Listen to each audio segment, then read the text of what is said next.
two silhouettes moved through the white silence. An elderly man and his wife leaned into each other as the wind tore across the open road, their boots sinking into snow that swallowed every step. Their coats were too thin for a night like this. Their hope was thinner still. No one was supposed to see them out there. Not in a North Dakota blizzard that erased fences, mile markers, even sound itself. Miles away, another vehicle pushed through the same storm.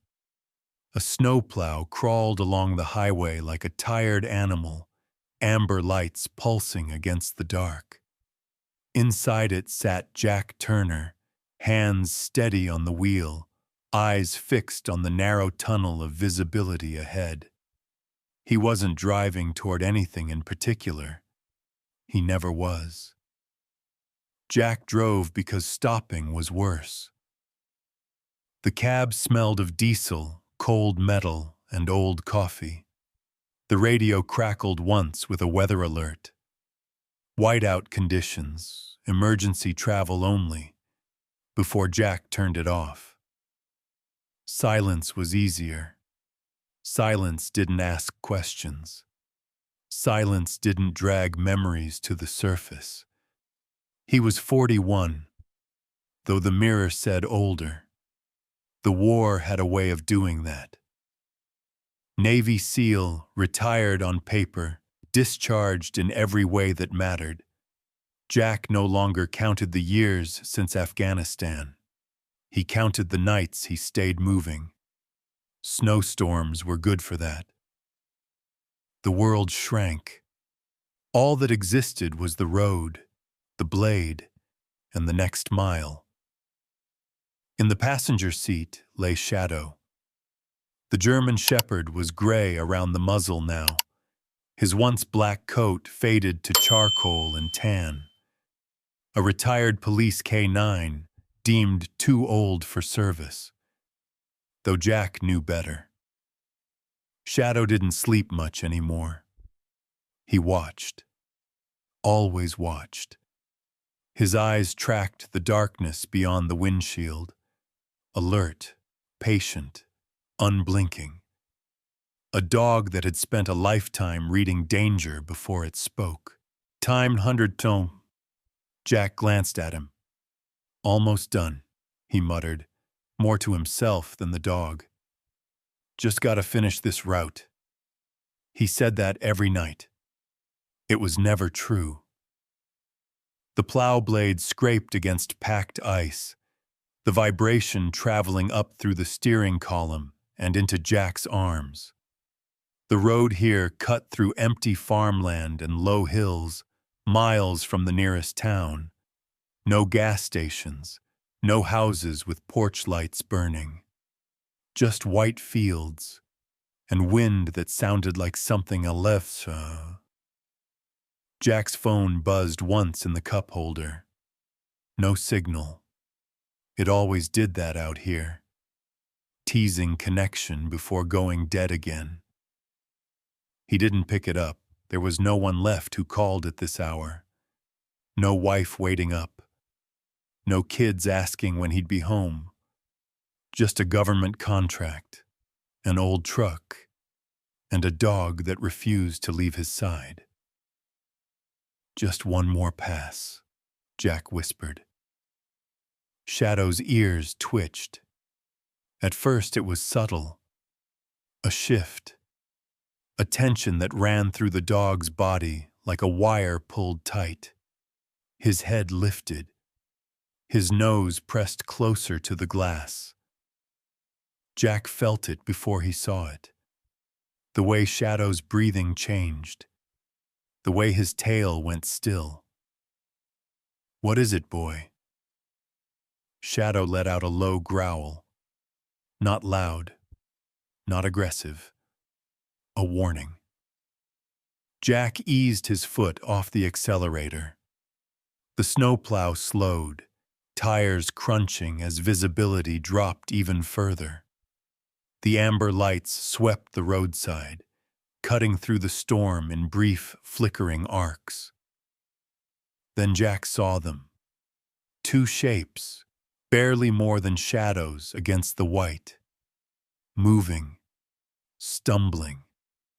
Too slow to be anyone who belonged out here. Jack's stomach tightened. His first instinct was denial. Drifts. Fence posts. The storm played tricks. Shadow rose to his feet and planted his paws against the dashboard. Level moderate. Damn it, Jack breathed. He knew what this meant. He knew the math. Wind chill well below zero. Nightfall.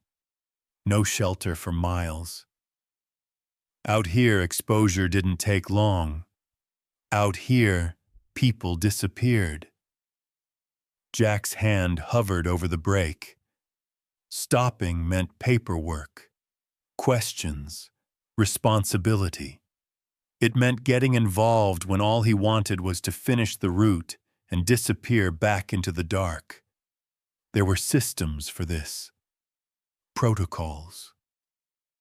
None of them worked when the storm swallowed the signal and time ran out. Not my problem, he said, though the words sounded hollow even to him. Shadow barked once, sharp, insistent.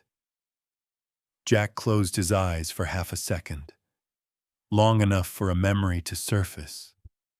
Sand instead of snow, a voice crackling through a broken radio. If you make it out, don't turn cold. He opened his eyes and pressed the brake. The snowplow slowed to a stop, engine idling, lights cutting a fragile pocket of gold into the storm. Jack rested his forehead against the steering wheel, breath fogging the glass. There's no finish line, is there? Shadow wagged his tail once, slow, certain, as if he already knew the answer. Jack reached for the door handle and pulled it open. The wind rushed in like a living thing, and somewhere ahead in the white silence, two lost souls kept walking, unaware that for the first time that night, someone had finally seen them. The wind hit Jack the moment his boots touched the ground, sharp as broken glass. Snow swirled up around his legs, filling the space between him and the two figures like a curtain that didn't want to be parted. The plow's amber lights flashed behind him, casting long, trembling shadows across the drifted shoulder. Shadow leapt down after him, landing with a heavy thump and immediately lowering his head to the ground. Not sniffing like a curious pet, tracking like a working dog. His old joints protested for a second, then steadied. A lifetime of training kicked in the way muscle memory always does when it matters. Jack raised his hand to shield his eyes. The two figures were still moving, but barely. They leaned into each other as if one would collapse the second the other let go. A man on the outside, bracing against the wind. A woman tucked closer to him, head down, steps small and uneven. Jack's first thought, automatic, clinical, was how far they'd made it. His second thought was how they hadn't died already. "Hey!" he shouted, and the wind snatched half the word away. "Hey!" They froze. The man turned first. Even from a distance, Jack could see the way his shoulders squared with stubborn pride. The woman kept her hand wrapped around his arm, fingers buried deep in his sleeve as if she feared the wind might take him. Jack took a step closer. Snow drifted up to his calves. Every step felt like walking through wet cement. "You folks all right?" he called again, loud enough to make his throat sting. The man's voice came back faint and ragged. "We're fine." Jack almost laughed, not because it was funny, but because he'd heard that same lie from wounded soldiers who didn't want to be carried. "I'm fine." The words people used when pride was the last thing they had left. Shadow stopped 5 feet from them and stood very still, ears forward, tail low, body calm, no threat, no panic, a presence, a statement. The woman looked down at the dog, and her face softened, just for a moment. Then she shivered so hard her knees buckled slightly. The man tightened his grip. Jack closed the distance, careful to keep his flashlight angled down so it wouldn't blind them. Up close, the truth was worse. The man was in his 70s, maybe older. Skin cracked and reddened by the cold. A knit cap sat low on his forehead, already rimmed with ice. His coat was thin, the kind you wore from the house to the mailbox, not into a blizzard that could kill you. The woman's cheeks were pale, her lips tinged blue. Her breath came in short, shallow bursts. She coughed into her sleeve. Wet. Deep. Not a healthy cough, a warning. Jack swore under his breath. "Jesus, what are you doing out here?" The man lifted his chin. "Our car died on us," he said. "We're headed toward town." Jack pointed into the white void behind them. "Town's that way. You're walking the wrong direction." The man blinked hard, snow in his eyes. But Jack knew it wasn't just the snow. Disorientation, cold fog in the brain. That dangerous stage where a person stops making sense. "No," the man insisted, voice shaking. We know where we're going." The woman's voice cut in, small, trembling.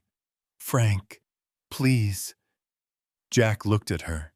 She was clutching her chest through her coat, like she was trying to hold her heart in place. Her wedding ring caught a flicker of amber light. Dull gold, worn thin by decades. "What's your name, ma'am?" She hesitated. "Helen," she breathed. Jack's gaze snapped to the man. "Frank, time 700s. Frank nodded once. "Frank Miller." Jack felt something twist in his gut. Names made it real. People had names. People had families. People had graves waiting if he walked away. He glanced back at the snowplow. Its cabin glowed faintly like a lighthouse in a sea of white. Warmth. Shelter. A chance. Jack stepped aside and motioned with his hand. "All right. Come on. Let's get you in the truck." Frank's eyes narrowed. "We don't need charity." Jack swallowed his irritation. This wasn't the time to fight pride. The storm didn't care about pride. Frostbite didn't negotiate. "This isn't charity," Jack said. "This is survival." Frank planted his feet. "We'll manage." Jack took a slow breath. He'd refused help himself. For years. It was a familiar sickness.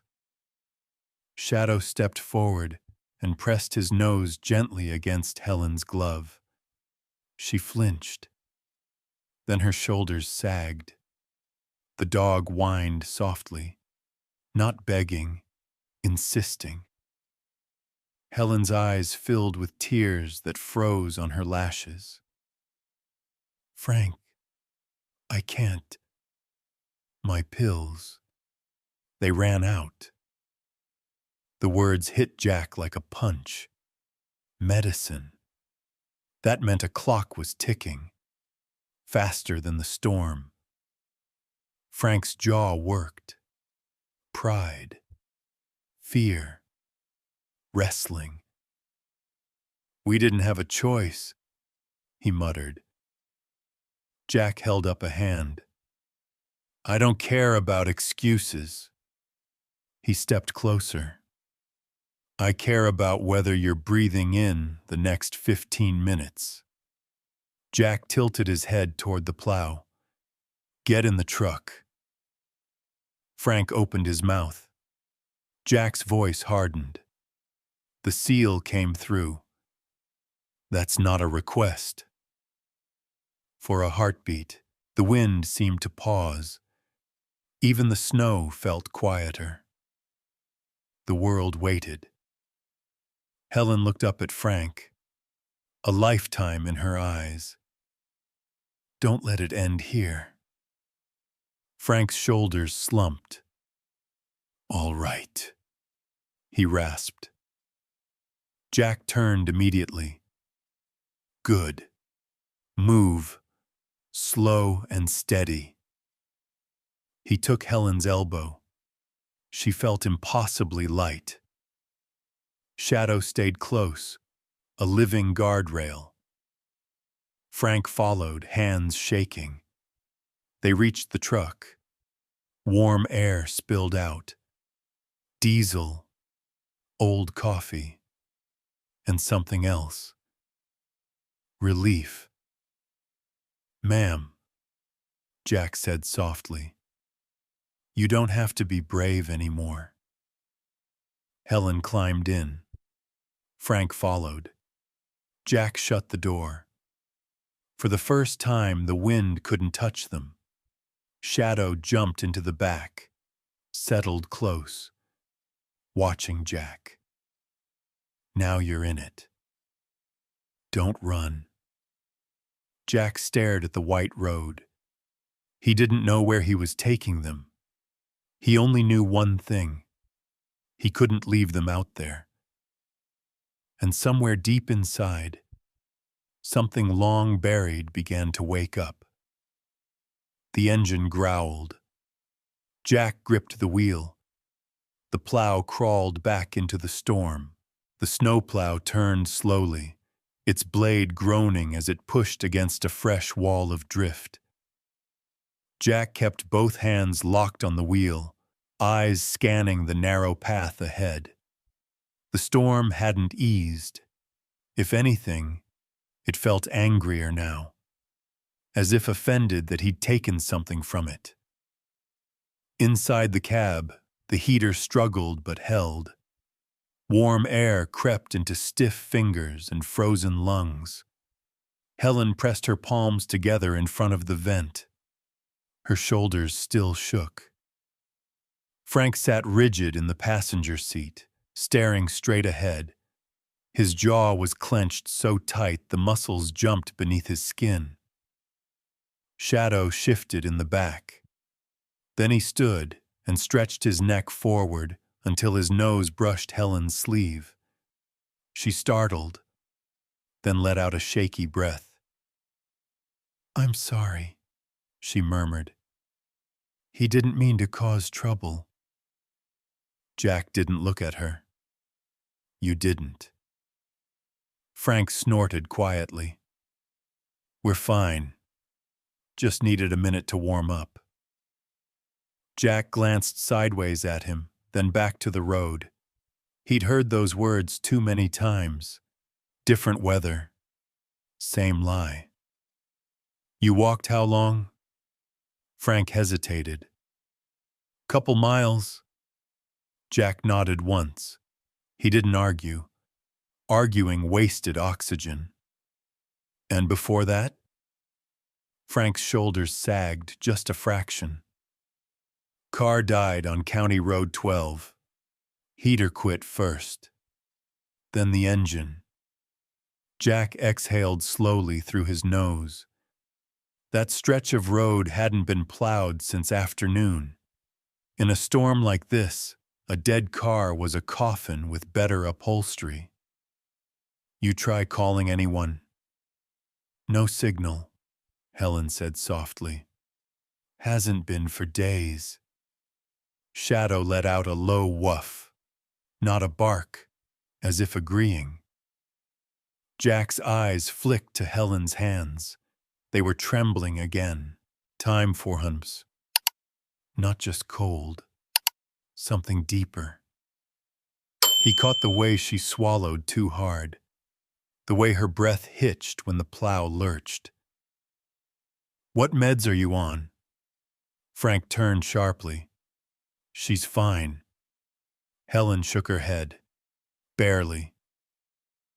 Heart medication, she said. I ran out this morning. The words hung in the cab, heavier than the snow piling on the roof. Jack's grip tightened on the wheel. How long have you been without it? Helen looked at her lap. 3 days. Frank's face twisted. I told you we should have stayed put. And freeze? Helen snapped, then winced, pressing her hand to her chest. Frank, please. Jack eased off the accelerator. The road curved. The plow crept forward, blade throwing up sparks as it scraped hidden ice. All right, Jack said. We're not heading to town. Frank frowned. Town's the other way. Town's closed, Jack replied. Roads blocked. No ambulances getting through that mess. Helen's eyes widened. Then where are we going? Jack hesitated. Just a second. Planning meant commitment. There's an old highway maintenance station about 5 miles back, he said. Off the grid. Roof still holds. Generator might work, if it hasn't frozen solid. Frank's mouth tightened. We don't want to impose. Jack glanced at him. Irritation flashed. You don't get to worry about that right now. Frank looked away. The silence grew thick. Shadow climbed forward, placing his paws on the center console. He leaned close to Frank, sniffed once, then settled back with a huff, satisfied. Helen let out a weak laugh. He's very serious. Jack's lips twitched. Yeah, he's retired. Doesn't know how to relax. Neither do you, Helen said. The words surprised them both. I'm sorry, she added quickly. That was rude. No, it wasn't. They drove in silence. The wind slammed broadside. Snow rattled against the windshield like gravel. You didn't have to stop, Frank said. Jack shrugged. Dog told me to. Smart dog. Jack nodded. Smarter than most people. The maintenance station appeared. A darker shape in the white. Low, squat, half buried. A chain hung loose, snapped clean by ice. Jack killed the engine. The sudden quiet felt wrong. All right, he said. We're getting you inside. We can walk, Frank said. No, you can't. Helen's hand slipped. Her breath hitched. Frank went pale. Jack was out in seconds. He opened the door, held out his arm. Easy. Lean on me. Frank did. Inside, the cold bit, but it was better than outside. Jack wrapped his coat around Helen. Shadow lay at her feet, a warm barrier. Jack moved fast. Generator. Match. Kindling. The flame caught. Light bloomed. As warmth returned, Jack finally breathed. "I'm sorry," Frank said. "We said we were fine." Jack stared into the fire. "People always do." The generator roared. A single light flickered on. Helen sagged back. Jack watched her. That familiar tension returned. The metal door slammed shut behind them, and for the first time that night, the storm was locked outside. The sound lingered. Wind howling, snow scraping the walls. Muted now, like danger held at arm's length. Inside the maintenance station, the air was still bitterly cold, but it wasn't trying to kill them anymore. That alone felt like a small miracle. Helen sat hunched in the chair Jack had dragged close to the barrel stove. The fire had taken, but only barely. Thin flames licked at the kindling, fighting for life the same way she was. Jack crouched and fed it another piece of wood. He watched until the flames steadied. He didn't rush. Rushing led to mistakes. Frank stood a few feet away, arms wrapped around himself. Pride stiffened his posture even as exhaustion dragged at his bones. He kept his eyes on the floor, as if looking at Jack too long might turn gratitude into something heavier, something he didn't want to owe. Shadow settled beside Helen. Curling his aging body into a tight half-moon, he pressed his back against her legs, sharing warmth without asking permission. When she reached down and rested her fingers in his fur, he didn't move. He just breathed. The generator hummed in the corner, uneven, but alive. The single overhead light flickered again, then steadied. Yellow light spilled across oil-stained concrete, old road maps peeling from the walls, a coffee mug abandoned years ago.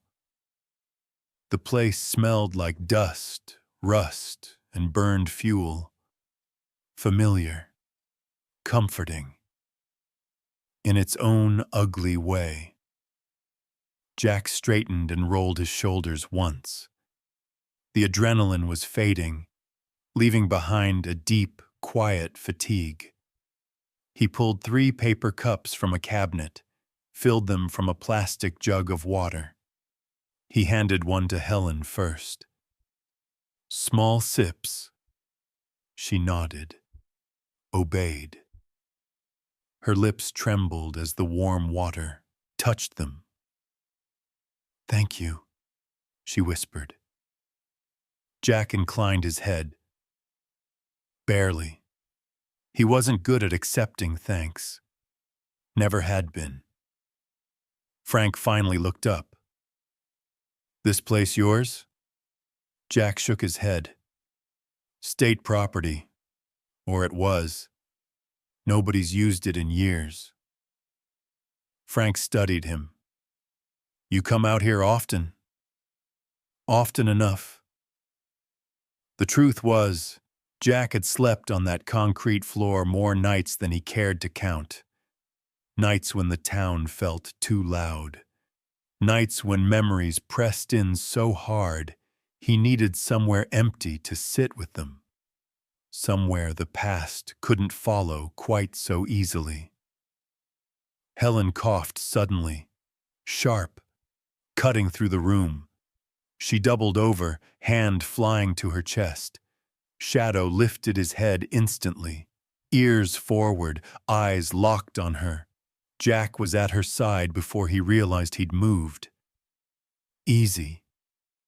Breathe with me. She tried, failed. Panic flickered in her eyes. Frank stepped forward. Fear cracked through his stubborn shell. Helen. Jack raised a hand. Give her space.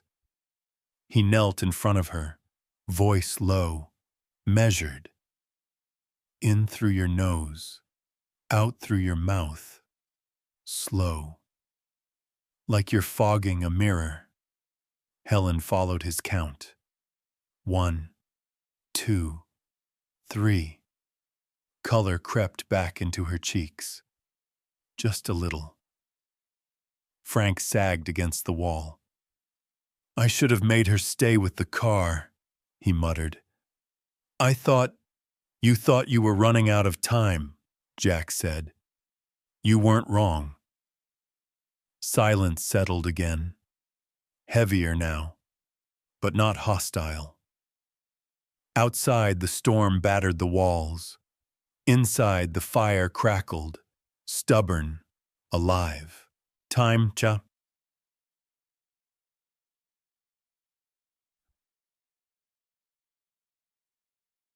Jack watched the flame. A memory tried to surface. Sand, heat, rotor blades. He pushed it down. Not now.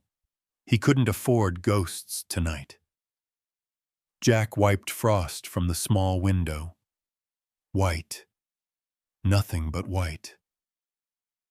We're not going anywhere for a while, he said. Road's gone. Visibility's worse. How long? Frank asked. Jack checked his watch, then the wind gauge, till the storm decides it's done. Helen smiled faintly. Storms always do, she said. Eventually. Jack looked at her, surprised by the certainty in her voice. He slid the deadbolt into place. The sound was solid, final. Something else closed with it. A line between what they'd been before and what they were now. 3 strangers, 1 dog, trapped together by weather and circumstance. Jack rested against the wall. Shadow met his gaze. Steady, knowing. For the first time that night, Jack felt the weight of the decision he'd made. Stopping hadn't just brought them in out of the cold. It had tied them together. Outside, the blizzard raged on. Inside, the fire burned. And somewhere between those 2 truths, Jack Turner realized he wasn't alone anymore. Which part of this story matters most to you right now? 1, surviving extreme weather. 2, helping strangers in crisis. Or 3, finding purpose after trauma. Comment 1, 2, or 3 below. The door stayed bolted.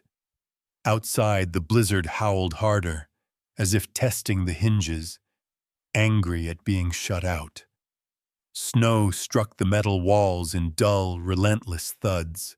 Inside the maintenance station, the fire had grown steadier, casting long, wavering shadows that climbed the concrete walls and fell back again.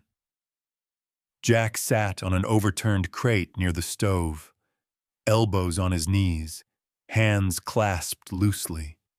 He wasn't watching the flames anymore. He was listening. To the wind, to the uneven hum of the generator, to the sound of Helen's breathing. It wasn't right. Frank noticed it too. He stood near his wife, arms folded tight across his chest, eyes flicking to her face every few seconds. Each breath she took seemed like it might be the one that tipped the balance. She's had worse nights, Frank said, though his voice lacked conviction. We'll get through this. Jack didn't answer right away. He leaned forward and added another piece of wood to the fire, careful not to jostle the barrel. Sparks jumped, then settled.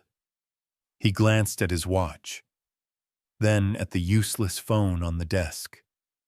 No bars, no emergency assistance, no roadside help coming through a storm like this. "This isn't a night you push through," Jack said finally. "This is a night you survive minute by minute." Frank swallowed. "You got medical training?"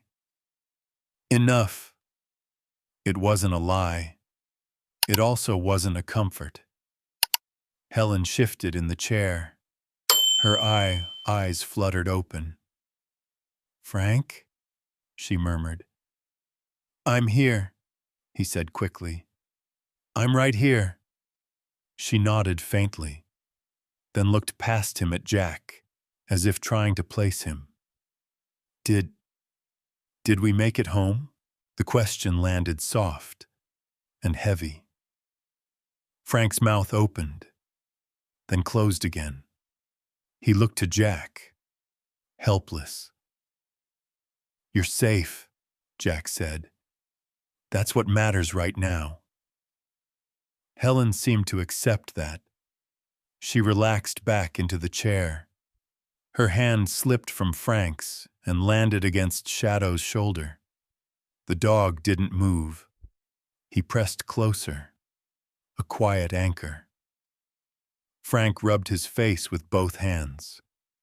When he looked up again, the stubbornness was gone. Only fear remained. "Her heart pills," he said. "She can't miss them like this." Jack nodded. "I know." "You don't," Frank snapped, then softened. "I'm sorry, I don't know what to do." Jack crossed the room and opened the old first aid cabinet. Bandages, expired painkillers, iodine. Nothing useful, nothing that could fix a failing heart out here. "No ambulance is getting through tonight," Jack said evenly. "No signal, no help coming." Frank sank into the chair. "So that's it?" Jack closed the cabinet. "No. That's just the situation." There was a difference. He'd learned that the hard way. Jack crouched in front of Helen, checked her pulse. Too fast. Irregular. He adjusted her position. "Listen to me," he said gently. "If the pain gets worse, you tell me. You don't wait. You don't try to be tough." Helen smiled faintly. "I never was." Shadow lifted his head and let out a low, steady whine. Jack rested a hand on the dog's neck, grounded. "Why'd you stop?" Frank asked. "Most folks wouldn't." Jack looked away. "My friend didn't," he said. "Years ago. Left someone behind. Didn't end well." The wind screamed louder. The generator sputtered, then steadied. "This place wasn't meant to save anyone," Jack said quietly. "It was just somewhere to wait things out." Frank looked around. "Feels like a lifeline to me." Helen gasped. Jack was at her side. "Pain?" She nodded. "All right. We're not panicking." "Panic makes it worse." Frank grabbed her hand. "Stay with me. Please." Shadow stood rigid, eyes locked, counting heartbeats. Jack felt it settle in his chest. The waiting, the not knowing, the understanding that sometimes holding the line was all there was. No sirens, no miracle rescue. just them. A man who couldn't stop running, a couple who couldn't afford to stop breathing, and a dog who refused to look away. "We're getting through this night," Jack said. "One way or another." The fire crackled. The wind screamed. The clock kept ticking. Jack hadn't noticed it before, not until the room went quiet enough for the sound to matter. It hung crooked on a nail near the back wall, an old analog thing someone had forgotten to take when the station shut down. Each second landed like a small, measured knock against his nerves. Tick, tick, tick. Helen's breathing slowed, then stuttered. Her eyes fluttered open, unfocused, drifting past Frank, past Shadow, past the fire. For a moment, Jack thought she was slipping again. "Easy," he said, stepping closer. "You're still with us." She blinked, confused, then smiled, soft, sudden, completely out of place. "Michael," she whispered. The name cut through Jack like a blade. Frank stiffened. "Helen?" She reached out, her hand trembling in the air, fingers searching. "You came back," she murmured. "I told them you would. I kept the porch light on." Jack froze. The fire popped behind him. He barely heard it. The world narrowed to her voice and that name, spoken with the certainty of another time. "I'm not—" Jack started, then stopped himself. Frank leaned in, his voice breaking. "Helen, sweetheart, that's not—" She frowned. The smile faded. "You're cold," she said, her hand brushing Jack's sleeve. "You always forget your gloves." Jack felt his throat tighten. He could smell smoke, rust, and something else. Memory. Or grief. The kind that didn't belong to him, but found him anyway. Frank looked up, eyes wet. "Our son," he said quietly. "Michael. He died years ago. Car slid off the road in a storm like this." Jack nodded once. He didn't trust his voice. "Times 100 Ms." Helen's hand fell back to her lap. Her eyes drifted shut. The moment passed, leaving behind a heavier silence. Jack turned away. He walked to the door without thinking, pulled on his jacket, slid the deadbolt open. The wind forced its way inside. Raw, violent. Snow blew across the floor. "Jack," Frank called. "I need a minute." Jack stepped out. The door slammed shut. The warmth vanished. The storm hit him full in the face, a white wall of noise and cold. He stumbled, then planted his feet. He ripped his hat off and screamed. The sound tore out of him, hoarse, broken, swallowed by the blizzard. He screamed again, louder, until his chest burned, until his throat ached. He didn't know who he was yelling at. God, the storm, himself. Years of holding it together cracked open at once. "Damn it! Damn it!" Snow stung his eyes. His breath came ragged. He bent forward, hands on his knees. Panic, not a heart attack. He knew the difference. A shape moved beside him. Shadow stood there, snow clinging to his back, tail low, steady. He didn't bark. He didn't whine. He just stayed close. Jack knelt, pressed his forehead to the dog's. "I can't do this," he whispered. "I'm not him." Shadow licked his cheek. Once. Calm. Certain. Jack laughed softly. Bitter. "Yeah, I know. You don't care."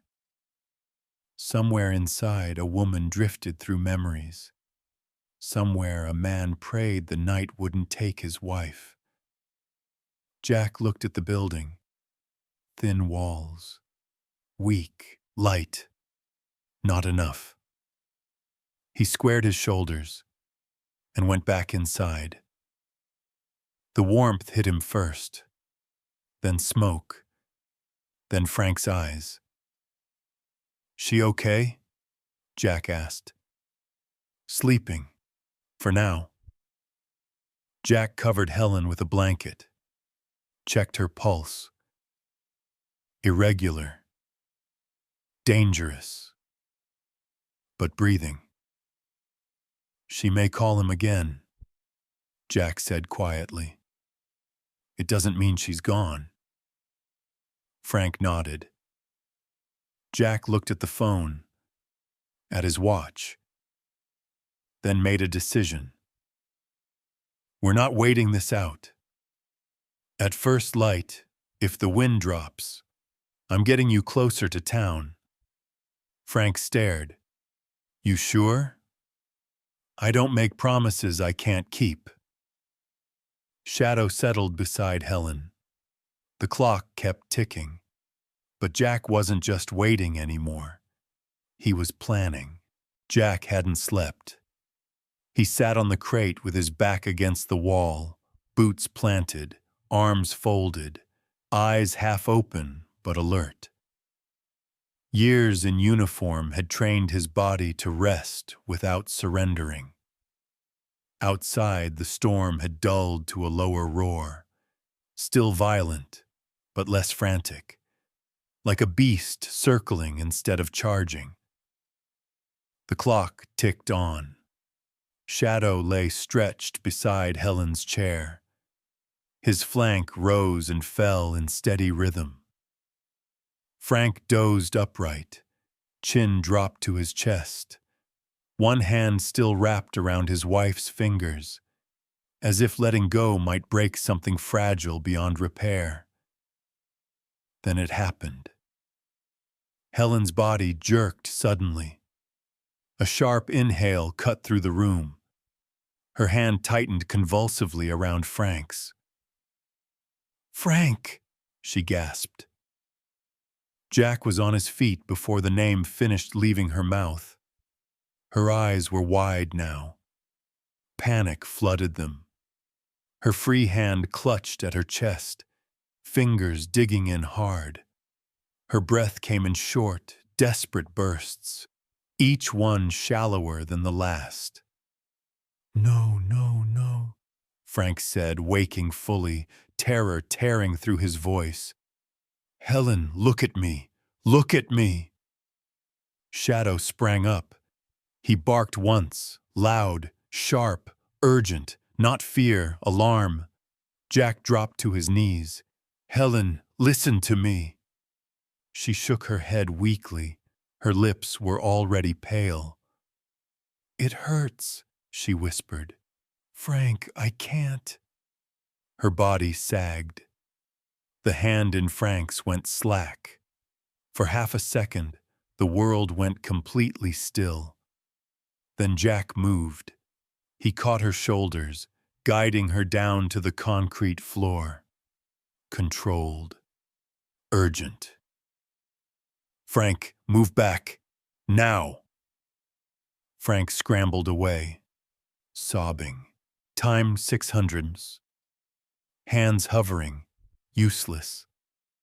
"Don't let her die," he pleaded. "Please, please." Jack didn't answer. He was already unzipping Helen's coat. Fingers fast, precise. 2 fingers to her neck. Pulse, weak, fading. "Shadow," Jack snapped. The dog stood rigid, ears forward, eyes locked. "Stay." Shadow stayed. Jack positioned her flat, adjusted her airway, tilted her chin.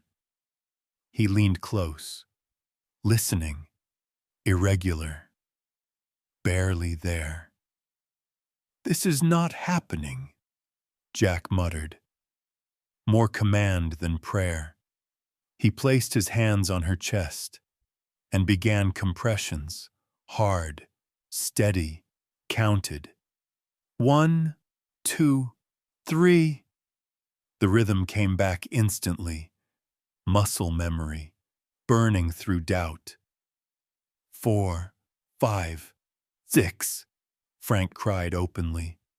"Helen, come on, you stubborn woman! You promised me!" Jack blocked it out. Shadow barked again. Not wild, not panicked, rhythmic. Each bark fell between compressions, like a metronome. Jack glanced up, met the dog's eyes. "Good. Keep it up." Sweat broke across Jack's back, despite the cold. His breath came sharp. He switched hand positions, adjusted his stance, and kept going. "Come on," he growled. "Don't you quit on me." Frank dropped to his knees. "I need her," he whispered. "I don't know how to do this without her." Something cracked open inside Jack. Anger, fear, responsibility colliding. He didn't stop. Helen's body jerked. A ragged gasp tore from her throat. Jack froze, then leaned down, listening again. Breath. Weak. Uneven, but there. "She's back," Jack said sharply. "She's back." Frank collapsed forward. A sound escaped him, not quite a sob. "Thank God," he whispered. "Thank God." Jack rolled her gently onto her side, stabilized her, monitored her breathing. His arms trembled now, adrenaline draining. Shadow lay down beside her, pressed his body against hers, guarding the breath he'd helped bring back. The room smelled of smoke, sweat, and fear. "You saved her," Frank said. Jack shook his head. "She stayed." Frank took Helen's hand, gentle, reverent. "I don't know how to thank you." "Don't." Jack leaned against the wall, closed his eyes. His hands trembled. He flexed them, grounded. He'd done it. When it mattered most, he hadn't failed. The clock ticked on, but now, every sound of it felt earned. Jack woke to silence. Not the uneasy silence of waiting, not the breath held quiet before something breaks, but a wide, open stillness, the kind that only comes after nature has spent all its anger. For a moment, he didn't move. He lay on the concrete floor, jacket folded beneath his head, staring at the stained ceiling, listening. No wind screaming at the walls, no snow clawing at the door. Just the soft, steady hum of the generator and the faint crackle of embers dying low in the barrel stove. Morning. Jack pushed himself up slowly, joints stiff, shoulders aching, the kind of ache that felt earned. His breath fogged faintly in the cool air. Pale gray light leaked through the narrow window, painting the room in soft edges instead of harsh shadows. Helen was still alive. That was the first thing Jack checked. She lay on her side on the blankets he'd arranged during the night. Her face was calmer now, color returning slowly to her cheeks, her breathing shallow but even. One hand rested against Shadow's back, fingers tangled in his fur, as if she'd grabbed hold sometime before dawn and refused to let go. Shadow didn't stir when Jack stood. He was awake already.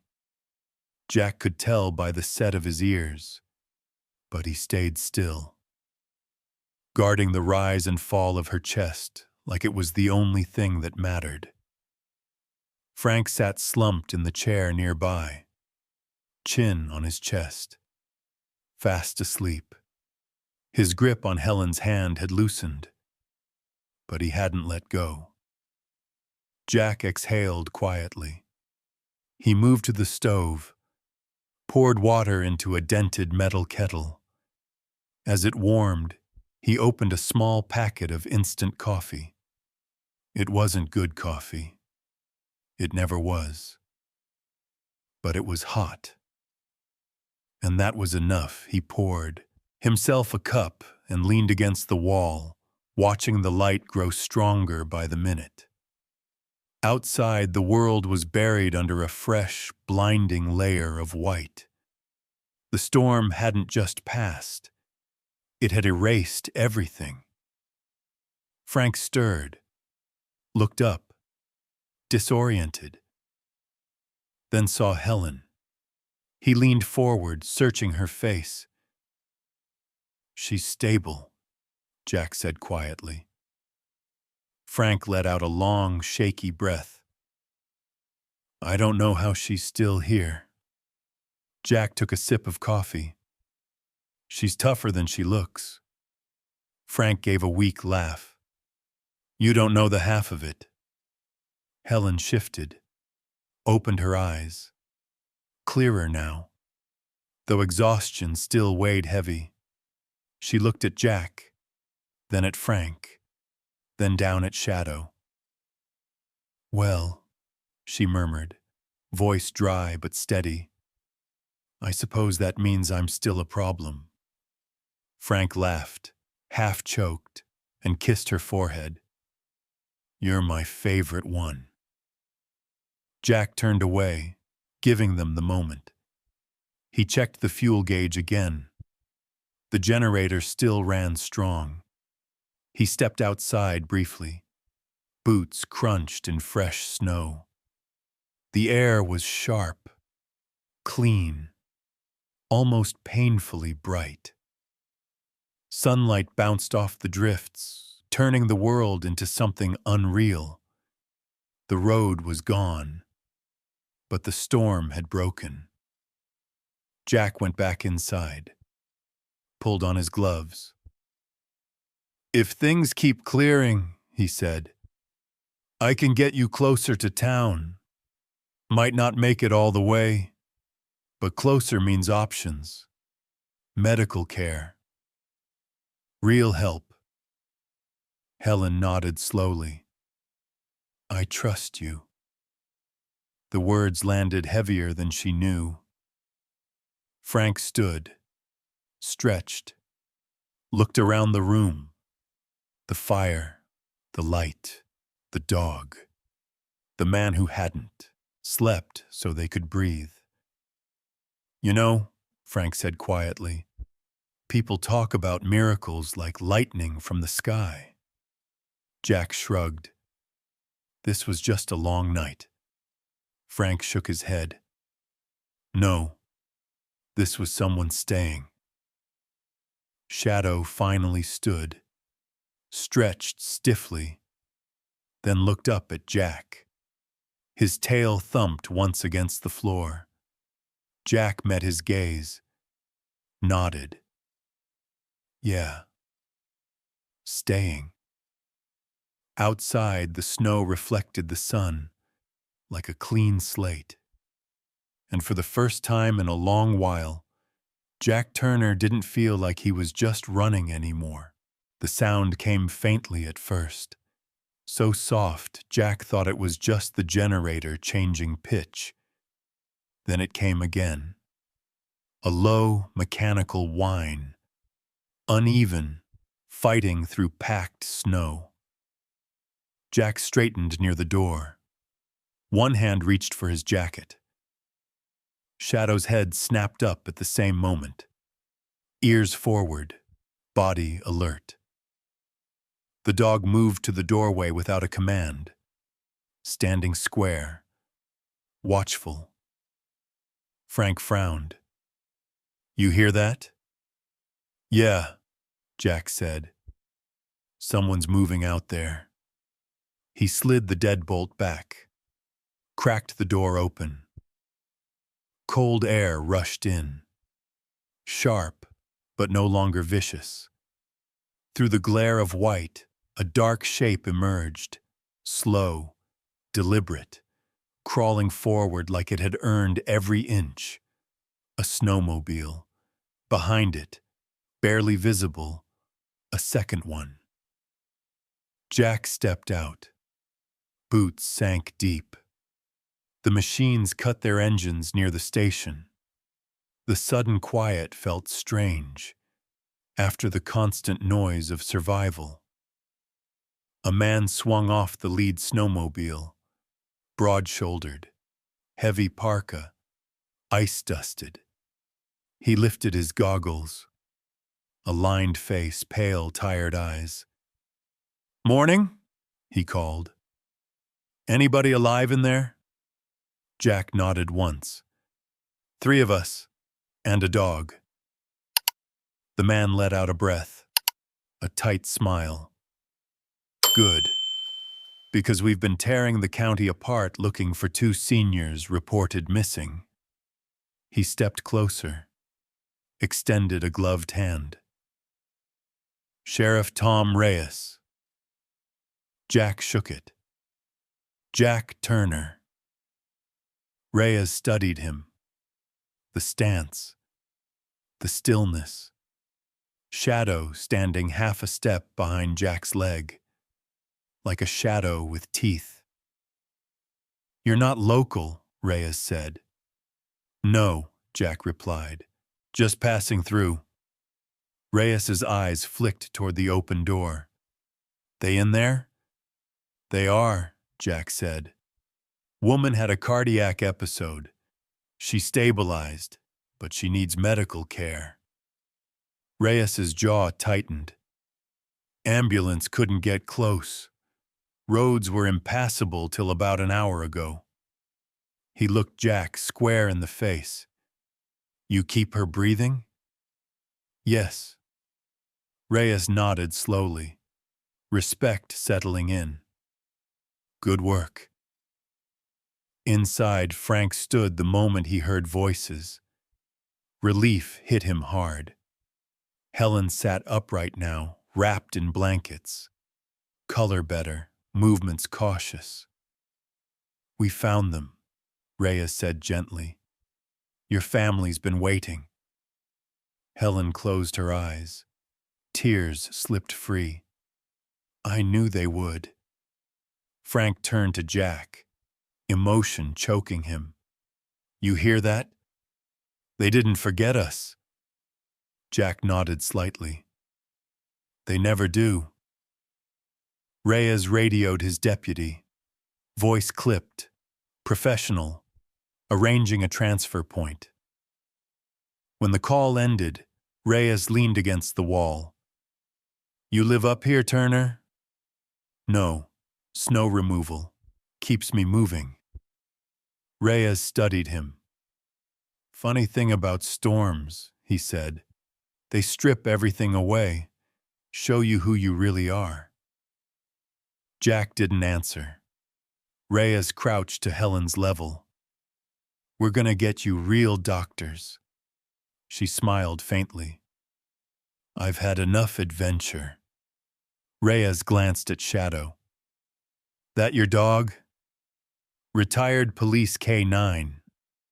Reyes raised an eyebrow. "Figures. You two look like you've been through things." Jack almost laughed. The room filled with movement. Blankets, radios, a stretcher. Order replacing chaos. Reyes pulled Jack aside. "You could have driven past them. Time tinhunums." Jack stared at the white land. Didn't seem like an option. "You ever think about staying?" "I'm not good at it." Reyes smiled slightly. "Nobody is at first." They loaded Helen carefully. Frank climbed in beside her. Before the doors closed, "Jack," Frank said, "you saved our lives." Jack shook his head. "I stopped my truck." Doors shut.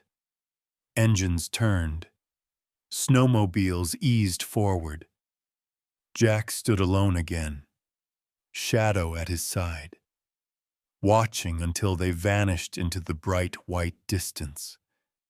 The storm had passed, but something else had arrived, and it wasn't leaving so easily. The snowmobile engines faded into the distance, leaving behind a silence so wide it rang in Jack's ears. He stood at the edge of the maintenance station, breath fogging the air, watching the last trace of movement dissolve into white. For the first time since the storm began, there was nothing demanding his next move. No wind battering the door, no labored breathing to count, no clock ticking like a warning. Just road, snow, morning. Shadow shifted beside him, tail low but relaxed, the tension finally easing from his frame. Jack reached down and scratched the dog behind the ear, feeling the familiar coarse fur beneath his glove. "Guess that's that," Jack murmured. Shadow huffed softly, unimpressed by conclusions. Inside, the station felt emptier already. Jack shut down the generator. The hum faded into a quiet that felt almost too clean. He packed his kit methodically, blankets folded, water jugs secured, emergency flares checked. Habits built for survival didn't stop, just because the danger had moved on. When he stepped back into the plow, the seat felt colder than it had all night. He started the engine, let it idle. The familiar rumble grounded him. The dashboard clock blinked. 8:17 a.m. He hadn't noticed the hours passing.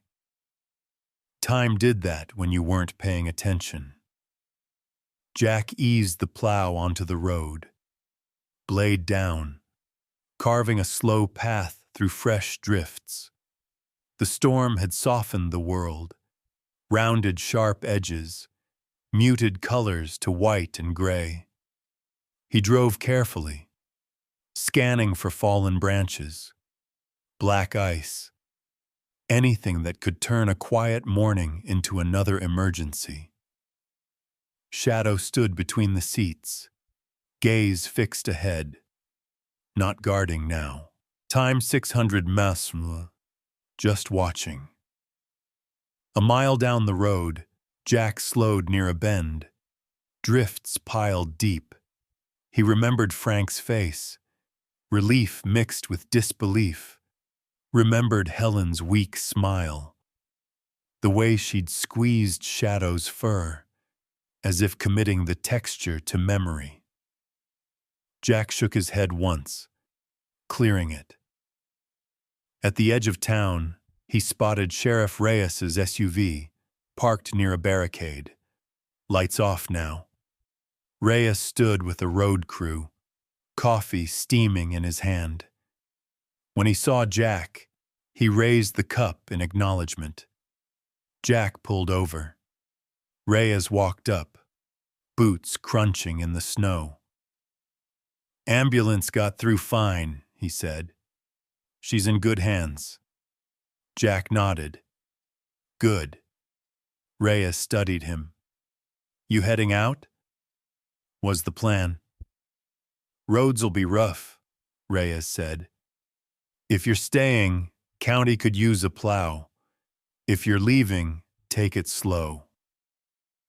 Jack glanced down the road leading out of town, then back at streets still buried in white. The familiar itch surfaced, the urge to keep moving before stillness caught him. "I'll finish my route," Jack said. Reyes smiled faintly. "Figured you would." He hesitated. "If you need anything, paperwork, medical referrals, my office can help. Folks like to do things right when they get a chance." Jack exhaled. "I'm not much for paperwork." Reyes chuckled. "None of us are. Still matters." Jack drove on. The town woke slowly. Lights flickered on. A woman waved from her porch. A man raised a gloved hand in thanks as Jack cleared the gas station entrance. Word traveled fast, not loud, just steady. Near noon, Jack parked the plow, stepped out to stretch.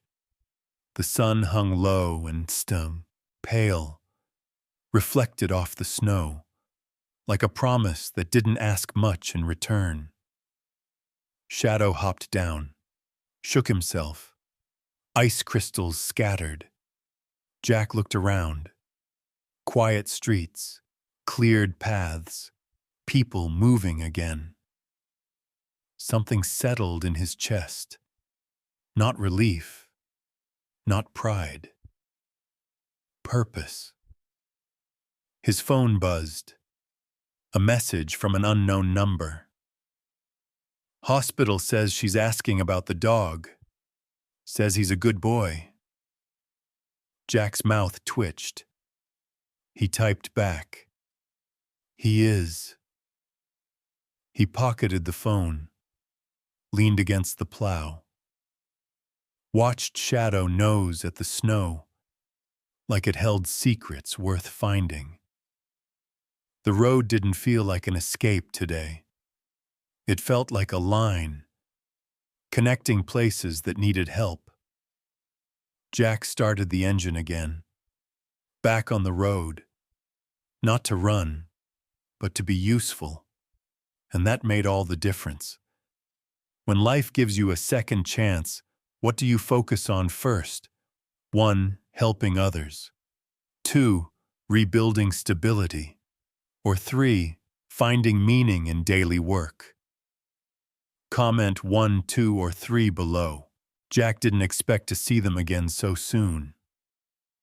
The hospital sat low against the snow, brick darkened by meltwater, windows glowing with the soft, tired light of a place that never really slept. Jack told himself he was only there to drop off a form.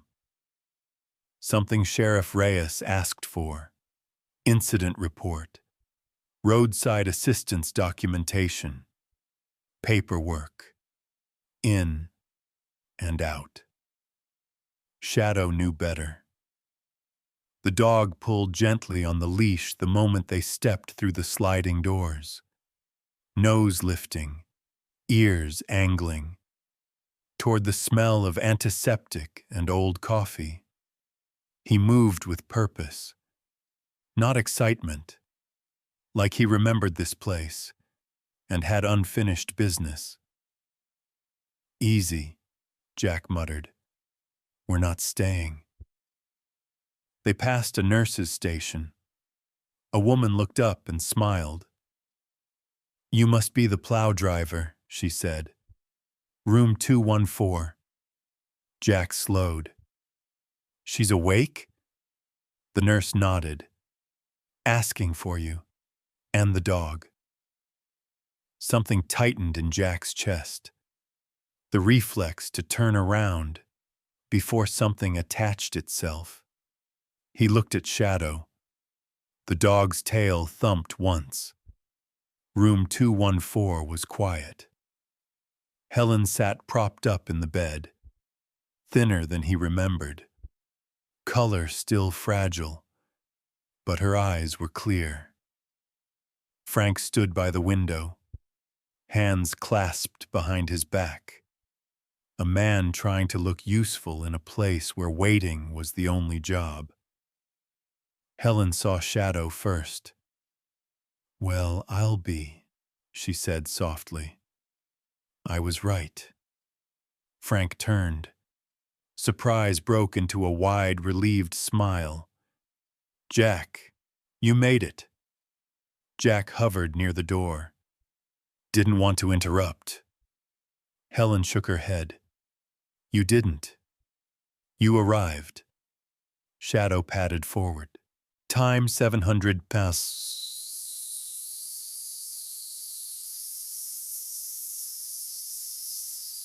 Careful. He rested his chin on the side of the bed. Helen laughed. A small, bright sound. She ran her fingers through his fur. "Good boy," she whispered. "You stayed with me." Jack cleared his throat. "Doc says you're out of the woods." Helen nodded. "They adjusted my meds. Real medical care," she added pointedly. Then she looked at him, gentler now. "But I wouldn't be here without you." Jack shifted his weight. "You would have been found." Frank stepped closer. "Maybe, or maybe not in time." Silence settled. Not awkward, just honest. Helen studied Jack's face. "I called you the wrong name," she said quietly. "I'm sorry." Jack shook his head. "No need." "I know who you are," she continued. "You're not our son, but that night, you stood where he should have been." Her voice trembled, then steadied. "Thank you for standing." The words landed heavy. "Careful." Jack nodded once, unable to offer anything back that wouldn't sound small. A doctor knocked softly and stepped in. "She's doing well," he said. "We'll keep her another day. Insurance is squared away." Frank let out a breath he'd been holding for years. "Thank you, Doc." The doctor nodded at Jack. "You're the reason we had a patient to treat." Jack glanced at Shadow. "Dog helped." The doctor smiled. "They usually do." In the hallway afterward, Frank walked beside Jack. "We don't have much," he said quietly. "But if you ever need anything, a place to stay, a warm meal." Jack raised a hand. "I'm good."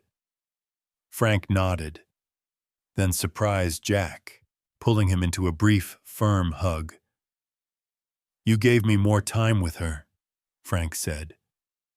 "That's everything." Jack stood still, then returned it. Quick, awkward. At the doors, Shadow stopped. He sat. Jack tugged the leash lightly. "Come on." Shadow didn't move. Helen's voice carried from down the hall. "He knows," she said. "You're not done yet." Jack looked back, then down at the dog. Shadow met his eyes. Steady, patient. Jack exhaled. "All right," he said.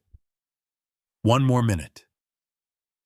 They stood there, man and dog, watching a life continue because someone had stayed when it was easier to go.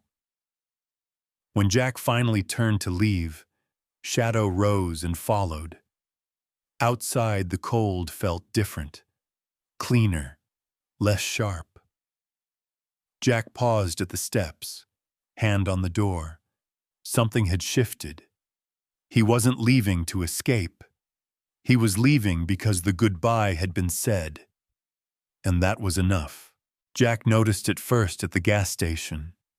He'd pulled in to top off the plow, grab a cup of burnt coffee that tasted like cardboard and habit. The place was busy.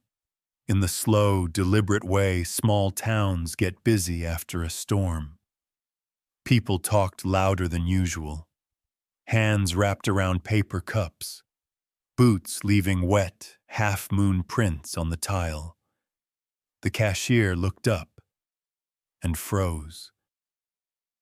"You're the plow guy," she said. Jack paused. "There's a few of us." She shook her head, smiling. "Not like you. The one with the dog." A man near the coffee rack turned. "That him?" he asked. "The guy who picked up the Millers in the blizzard?" Jack felt it, the tightening in his shoulders. He paid quickly, nodded once, already turning away. Outside, Shadow jumped into the cab and settled in. Unfazed. Jack sat there longer than necessary. Hands on the wheel, engine idling. He hadn't told anyone what happened. No posts, no interviews, no photos. But stories didn't need permission to travel. Not in a town that measured winters by who didn't make it through them. By mid-morning, he heard it again. On the radio. Local snowplow operator and a retired police K-9 helped save an elderly couple during last week's historic blizzard. Jack reached over and shut it off. At the next intersection, a man flagged him down. Jack rolled the window halfway. "You're the one, right? Heard you stayed with them all night." Jack nodded once. "They needed it." The man studied him. "Town's grateful." Jack shrugged and drove on. By the time he finished his route, the nicknames had started. The guy who stopped. The man with the dog. The one who didn't keep driving. Jack hated all of them. He parked the plow and walked Shadow along the edge of town. Snow crunched underfoot. The sky hung low and pale, like it hadn't decided yet whether to forgive the world. At the old maintenance station, Jack unlocked the door and stepped inside. The place still smelled of smoke and cold metal. The blankets were gone. The chair sat empty. Silence filled the space where breathing and fear had lived just days before. Shadow padded in and lay down by the barrel stove, exactly where he had that night. Jack sat on the crate, stared at the wall. This was the part he hadn't planned for. He'd stopped his truck. He'd stayed. He'd done what needed doing. That should have been the end of it. One night. One storm. Back to motion. But the town had other ideas. His phone buzzed. County council's asking about reopening this station. Temporary winter shelter. Emergency warming site. Jack closed his eyes. He could already see it. Stranded drivers. Power outages. Medical emergencies that didn't care about paperwork or coverage limits.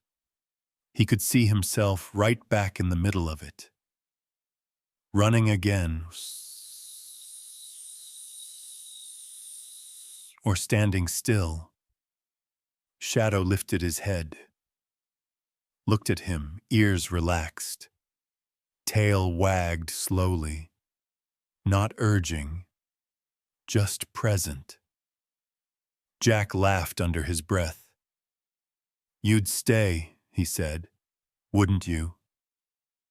Shadow thumped his tail once. That evening, Jack bought supplies he hadn't planned on buying.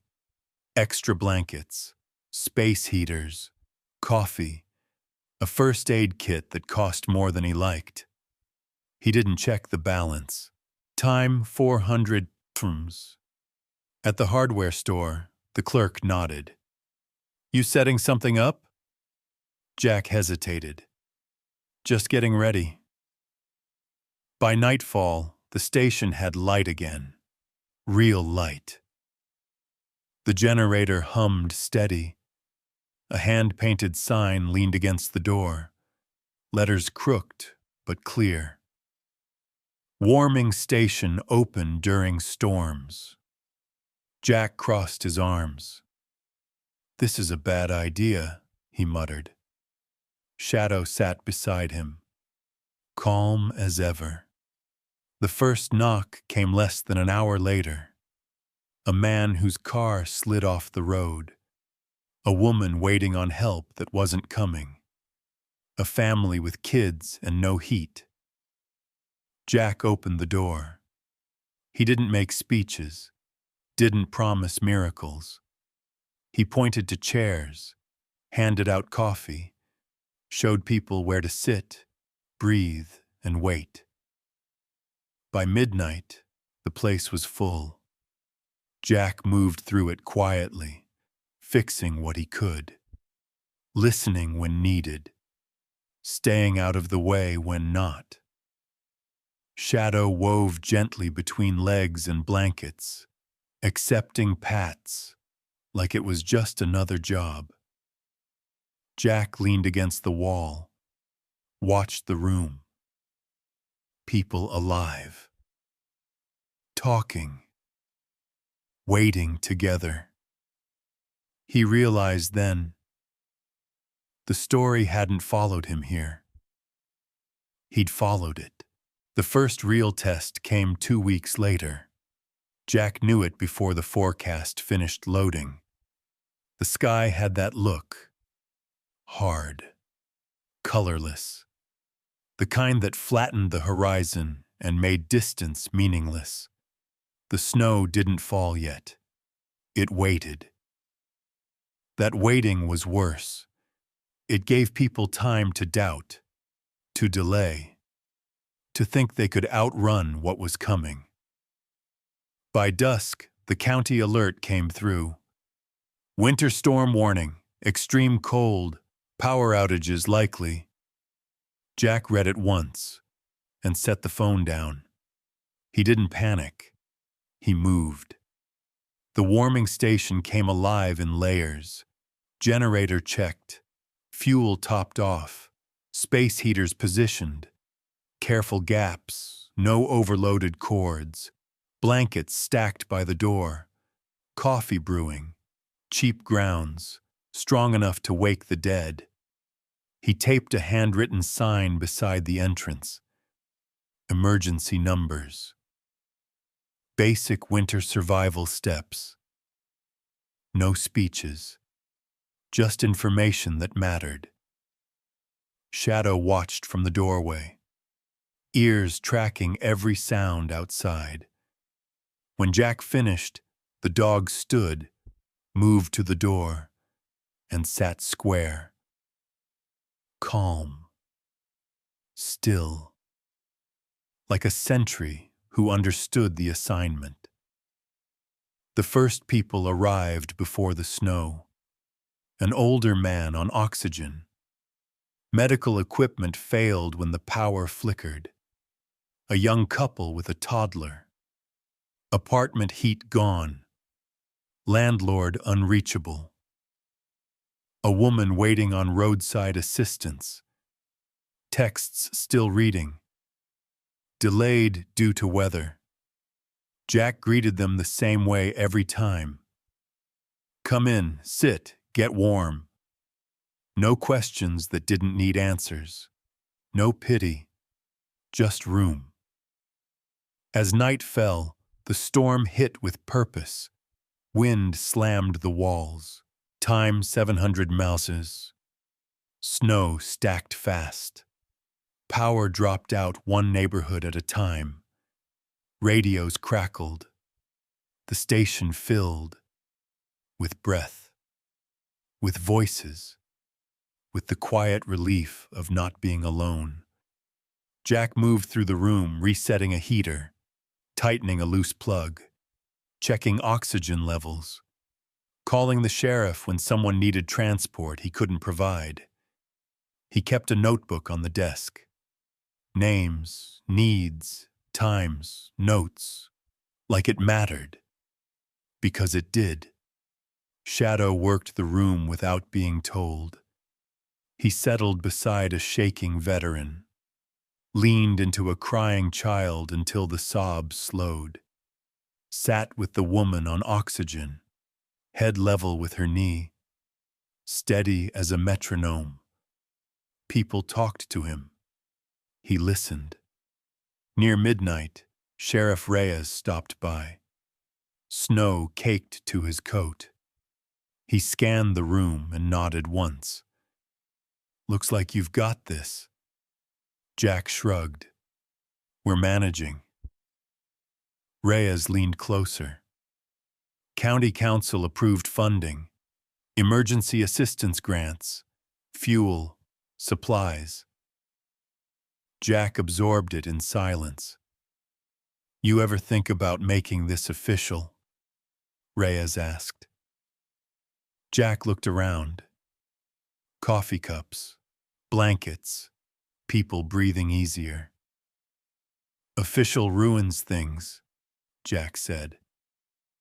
Reyes smiled. Sometimes it protects them. The sheriff left. The storm didn't. Around 2 a.m., the generator hiccuped. Jack was on it instantly, heart thudding, until the hum steadied again. He stayed there, hand on warm metal, listening, like it might betray him. Shadow pressed his shoulder into Jack's leg. Yeah, Jack murmured. Time 600 miles from school. I hear it. By morning the storm eased. Plows cleared routes. Power crews worked through the dark. One by one people stood, stretched, thanked him, quietly, and left. When the room finally emptied, Jack sat by the stove. The space felt larger now, but not empty, used. Shadow lay down with a sigh, a job well done. Jack stared at the door. He hadn't planned for this life, but plans hadn't saved anyone during the storm. Showing up had. He stood, flipped the sign to closed, and smiled faintly. Not an ending, a season.